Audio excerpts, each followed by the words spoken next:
जय श्री कृष्ण दोस्तों। आज मैं लेके आया हूँ आप सबके लिए श्री कृष्ण का एक नया अनमोल संदेश, जिसे सुनकर आपके ऊपर भगवान श्री कृष्ण की आशीष होगी, भगवान श्री कृष्ण की कृपा होगी और आपकी ज़िंदगी भी कृष्णमय हो जाएगी। और जिसकी भी ज़िंदगी कृष्णमय हो जाती है उसे जीने का एक सही रास्ता मिल जाता है। और जिसकी ज़िंदगी कृष्णमय हो गई है, इसका मतलब ज़रूर पिछले जन्म में श्री कृष्ण से हमारा कोई पुराना नाता रहा होगा। और मनुष्य देह पाने के बाद हम भगवान श्री कृष्ण की भक्ति करते हैं, इसका मतलब उनका हमारे ऊपर बहुत ज़्यादा आशीर्वाद है और हम पर उनकी बहुत बड़ी कृपा है। और दोस्तों, ये वीडियो आपके सामने ऐसे ही नहीं आया है, इस भगवान श्री कृष्ण की इच्छा से ही आप के सामने आए हैं। वो आपसे कुछ कहना चाहते हैं, इसीलिए ये वीडियो आपके सामने आया है, ताकि वो आपको कुछ बता सके, अपना एक संदेश दे सके। और दोस्तों, कहते हैं भगवान श्री कृष्ण की इच्छा से कुछ भी नहीं होता। ऐसा उन्होंने भगवत गीता में भी कहा है कि बिना उनकी मर्ज़ी से इस ब्रह्मांड में कुछ भी नहीं हो सकता। वो चाहे तो सब कुछ कर सकते हैं। इसका ही मतलब ये वीडियो आपके सामने उन्हीं की मर्ज़ी से आया है, तो इस वीडियो को पूरा ज़रूर से देखिएगा। दोस्तों, भगवान श्री कृष्ण का ये संदेश आप सुन पा रहे हैं, इसका मतलब उनकी आप पर कुछ ज़्यादा ही कृपा है। और दोस्तों, इस संदेश में भगवान श्री कृष्ण ने जैसे बताया है, हम अगर वैसे ही ज़िंदगी जिएंगे तो भगवान श्री कृष्ण का हम पर अधिकार हो जाएगा। और जिनका भगवान श्री कृष्ण पर अधिकार होता है वो बहुत खुश नसीब होते हैं। दोस्तों, ये वीडियो शुरू करने से पहले बस मैं आपको इतना कहना चाहूँगा, हमारा कर्म अच्छा, दिल सच्चा, तो बाकी सब श्री कृष्ण संभाल लेंगे। तो दोस्तों, भगवान श्री कृष्ण का अनमोल संदेश जानने के लिए आपको ज़्यादा कुछ नहीं करना। बस आपके सामने स्क्रीन पर 2 नंबर दिखाई दे रहे होंगे। इन दोनों अंकों में से एक अंक को आपको चुन लेना है, जैसे कि 10 या फिर 20। जिस भी अंक को आप चुनेंगे उस अंक में भगवान श्री कृष्ण का एक अनमोल संदेश आप ही के लिए होगा। तो मैं ऐसा मानता हूँ कि आपने 10 नंबर चुना है, और आपको बताता हूँ कि भगवान श्री कृष्ण आपके लिए क्या कहना चाहते हैं। तो देखते हैं जिन लोगों ने नंबर 10 चुना है उनके लिए भगवान श्री कृष्ण क्या कहते हैं। श्री कृष्ण कहते हैं, अरे दूसरों की मदद करते हुए अगर तेरे दिल में खुशी होती है, तुझे खुशी मिलती है, तो यही मेरी सेवा है। बाकी सब तो दिखावा है, बाकी सब कुछ तो व्यर्थ है।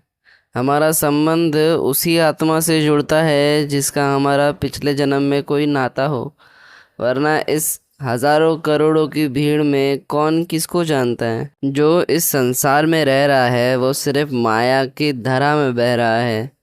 माया उसे ज़्यादा परेशान नहीं करती, क्योंकि वो तो उन्हीं का दास है। और ये तो मेरी ही शरण में है, तो मैं इसे क्यों परेशान करूं। ये तो पहले से ही मरा है, इसे और क्या मारूं।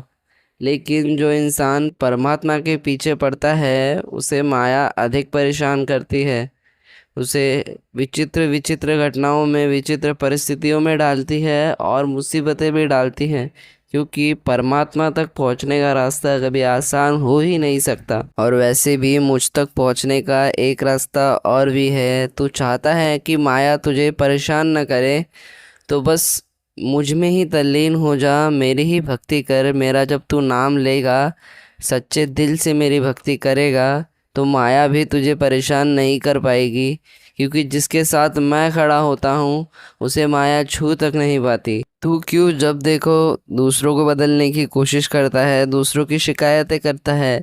अरे उससे अच्छा है कि तू खुद को बदल, खुद में सुधार ला, मेरा नाम ले। मेरे नाम लेते लेते जब तू खुद को बदलेगा, तब तू अपने अंदर की सारी कमियों को दूर कर पाएगा, तू सर्वगुण संपन्न बन पाएगा। कांटों की धरा पर कभी कारपेट बिछाने की कोशिश मत करना, क्योंकि चप्पल पहन लेना उससे ज़्यादा सरल होता है। दूसरों को समझाने की भूल कभी मत करना, क्योंकि लोग कभी नहीं समझते। तू दूसरों को समझाने जाएगा, इससे अच्छा यही है कि तू मेरी भक्ति में लग और खुद में बदलाव ला। क्योंकि अगर लोग समझाने से समझ जाते तो कृष्ण की वजह से महाभारत रुक जाता, कृष्ण के होते महाभारत नहीं होता। तो ऐसा तुझे कोई समझ में नहीं आएगा, तुझे कोई समझने भी नहीं आएगा, तो किसी को कुछ समझा भी नहीं पाएगा। इससे अच्छा तो यही है कि तू खुद मेरी भक्ति में लग और खुद में सुधार ला। और इसीलिए दूसरों को समझाने से अच्छा तो खुद में वो समझ ला और खुद में मेहनत कर और आगे आगे बढ़ता जा। और जो तुझे पसंद है उसे स्वीकार कर, और जो तुझे पसंद नहीं उससे तू दूर चला जा और अपनी ज़िंदगी खुशी से जी। जब तू अपनी ज़िंदगी खुशी से जिएगा, आनंद में जिएगा और तू मेरा नाम लेगा तो तेरा काम बनता ही चला जाएगा। और तू लगन के साथ अपना काम करेगा तो तेरी भी ज़िंदगी सुनहरी होने में ज़्यादा देर नहीं लगेगी। क्योंकि जो भक्त अपना काम ईमानदारी से करता है और लगन से करता है उसके साथ मैं हमेशा होता हूँ। उसके सुख और उसके दुख में हमेशा उसके साथ रहता हूँ। और मैं अपने ऐसे ही भक्तों को कहता हूँ कि तू डरना नहीं, घबराना नहीं, ये कान्हा तेरे हमेशा साथ रहेगा, अवश्य हमेशा तेरे साथ रहेगा। अब ये संदेश उनके लिए जिन्होंने 20 नंबर को चुना है, तो देखते हैं भगवान श्री कृष्ण उनके लिए क्या कहना चाहते हैं। भगवान श्री कृष्ण कहते हैं कि दूसरों की बुराई ढूंढने वाले इंसान उस मक्खी की तरह होते हैं जो सारे खूबसूरत जिस्म को छोड़कर बस उस घाव पर ही जाकर बैठते हैं। अगर तुझे कोई अच्छा लगे तो उसे ग्रहण कर, अगर तुझे कोई बुरा लगे तो उसका त्याग कर दे। फिर चाहे वो कोई चीज़ हो, कोई वस्तु हो, या कोई विचार हो, या चाहे कोई मनुष्य ही क्यों ना हो। अगर वो तुझे भाता नहीं तो उससे दूर चला जा, क्योंकि कर्म बिना बताए और बिना पूछे दस्तक दे जाता है। क्योंकि वो पता और चेहरा दोनों याद रखता है। सम्मान पाकर कभी अहंकार मत करना और क्रोध में आकर कभी किसी का असम्मान मत करना, किसी का अपमान मत करना। यही मनुष्य का बड़प्पन होता है, यही मनुष्य का सर्वश्रेष्ठ होने की पहचान होती है। आप इसी तरह महादेव की एक बात पर ध्यान ज़रूर दे सकते हैं, जैसे कि महादेव वैरागी हैं और उनको ना अपमान का भय है ना सम्मान की लालसा, बस वो कर्म करते हैं। वैसे ही आप भी बन सकते हैं।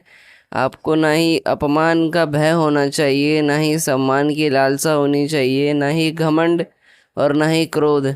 ये सारे तो बस अलोभन हैं, इनके कभी भी रास्ते में नहीं पड़ना चाहिए। इन्हें कभी भी एक तरीके से घास ही नहीं डालनी चाहिए।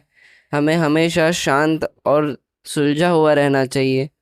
कभी भी मेरा ध्यान करो। जब तुम मेरा ध्यान करोगे, मेरा नामस्मरण करोगे, तो तुम्हारा मन अपने आप शांत होता जाएगा और तुम्हारे कर्म भी अच्छे हो जाएंगे।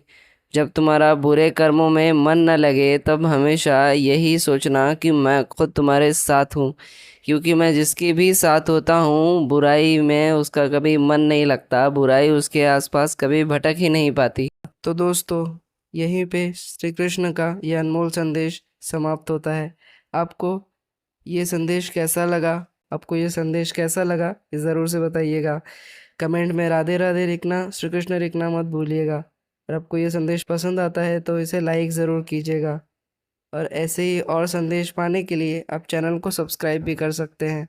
हम काफ़ी कहानियाँ, भगवान के स्टोरीज़ वगैरह ऐसा सब भी डालते हैं। तो मिलते हैं और नए एक संदेश के साथ। तब तक के लिए जय श्री कृष्ण।